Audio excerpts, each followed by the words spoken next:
This How to 1 Minute will show you how to add HTML code in Blogger post.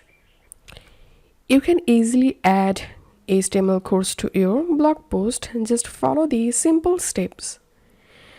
You can edit your existing post or you can create a new post from here.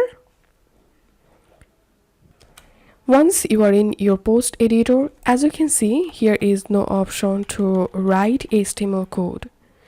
To write code, click on this pencil icon and you have to select HTML view.